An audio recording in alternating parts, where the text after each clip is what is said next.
All right, so we are going to combine the logarithmic properties that we learned with the equations that we learned, okay? So we're combining kind of everything that we did last week into now one piece.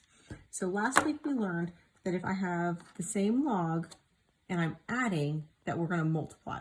So this is really log base 7 x minus 8 times 2, or 2 times x minus 8, which is how we normally see it. So log 7, myself a 2 times x minus 8. So that's going to be that distributive property.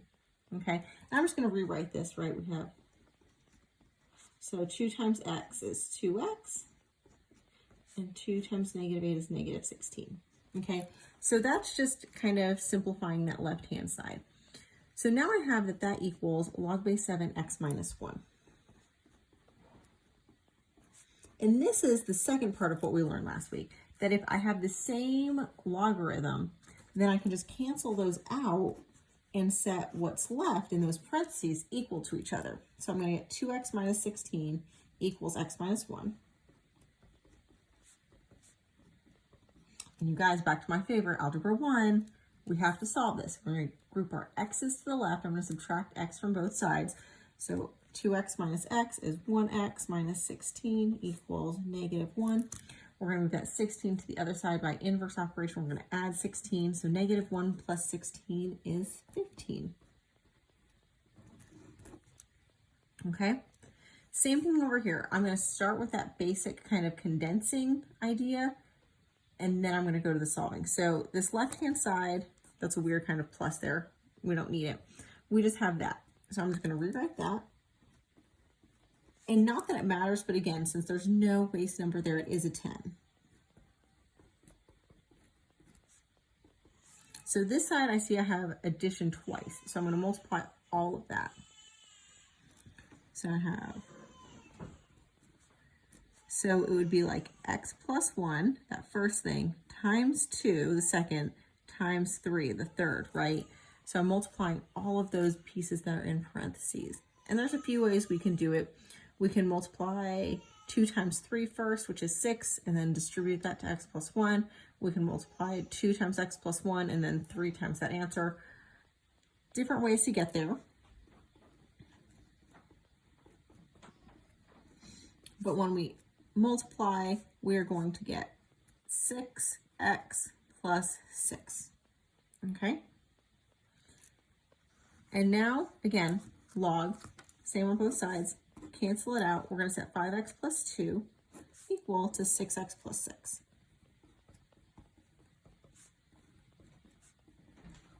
Okay, so I grouped my x's to the left on this one because the larger number was on the left. I'm going to group my x's to the right on this one because my larger coefficient 6 is on the right. So subtracting 5x from both sides, I get 2 equals x plus 6. I'm going to subtract 6 from both sides, inverse operation here. So 2 minus 6 is negative 4. Okay, so I want you to do this. You try one. Again, you can see we have an adding here. Okay, I'm going to scoot this a little bit here, get out of the shadow. So our next ones, you see we have subtraction. And if you remember from last week, subtraction is the same, or I guess correlates to division. Okay, and I just remember that because I think a subtraction sign kind of looks like a division sign if I had 2 little dots there. Okay, so I have a log 2. So this is the numerator. The first one's the numerator, 2x plus 3 over, and the second one, minus 5, means there's my minus. I kind of turn my minus into my fraction bar. There's my 5. And then this right-hand side, there's nothing I have to do. Okay, and then like last week, we can see we have the same base here, so those are going to just kind of disappear for us. So we're going to have 2x plus 3 over 5 equals x plus 1.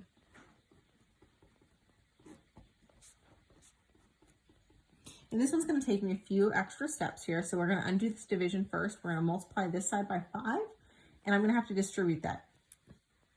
So I'm going to get 2x plus 3 equals 5 times x plus 1. Okay, it's not just 5x or it's not just 5. We do have to distribute to 5x plus 5. Sorry about that. Knocked on a little camera stand. So 2x plus 3 equals 5x plus 5. So then we're going to group again. I'm going to subtract 2x. I'm going to pull my x's to the right because the larger coefficient 5 is on the right.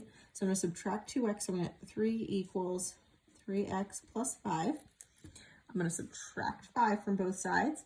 So 3 minus 5 is negative 2. And then I'm going to divide by the coefficient of x, which is 3. So we're going to get x equals negative 2 over 3, or negative 2/3. If you want to try this example, you can. I'm not going to go over it because it involves division on this side, multiplication on this side, and that's just not something that we need to get into, okay? But I do want you to then try this next example.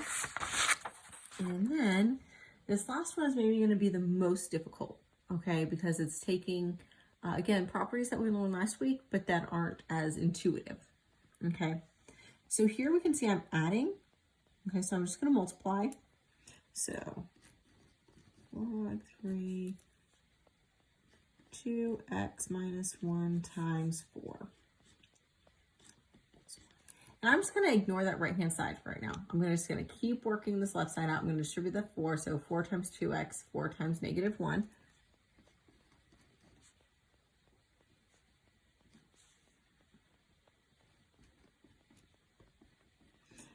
So we get this log base 3, 8x minus 4 equals 1. So the tendency would want to be to just drop that log base 3 and say 8x minus 4 equals 1. That's not it. This side has a logarithm and this side doesn't. So we can't just set them equal like that. So we're going to have to take one of our rules about rewriting, okay? And that's where we take the base, okay, the exponent, and what it equals. So this is actually 3 to the first power equals 8x minus 4. 3 to the first power is just 3. So it goes back to simple solving, okay, but we have to know that it's not that we're setting it equal to 1. Oddly enough, we're setting it equal to 3, okay? And I'm going to kind of scoot this up on over here. So 3 equals 8x minus 4. Since this doesn't have an x, I'm going to combine it with the 4, so I'm going to add 4, and that's going to get me 7. And then I'm going to divide both sides by 8. So x equals 7 over 8, or 7/8. Okay. And then this last one, sorry, this video has gone on for longer than I wanted. Okay. Here we have x plus 2 minus and a 2x. Okay, same base of just log. Okay. So I'm going to say log x plus 2 over 2x, right, equals 2. Same situation as this last one. This side has a logarithm. This side doesn't. We can't just set them equal. So when we don't have a number there, we know it's a 10. So I'm going to kind of get myself a little 10 here. So that's actually 10 squared equals x plus 2 over 2x. So 10 squared equals x plus 2 over 2x, okay? Working out that left side, 10 squared is 100. Bring it up and over. So 100 equals x plus 2 over 2x. We need to get rid of that denominator. So I'm going to multiply both sides by 2x. So 100 times 2x is just 200x. Okay, I'm going to subtract this x from this side. So 200x minus 1x is 199x equals 2. We'll divide both sides by 199 and we get 2x equals 2 over 199. Okay, so 2 examples for you to do here. So that gives us 1, 2, 3, 4 problems, and an optional 5. So we'll put a star. You don't have to do that one. If you want to try that one, you can. It's not too complicated, but it does involve division on one side and multiplying on the other.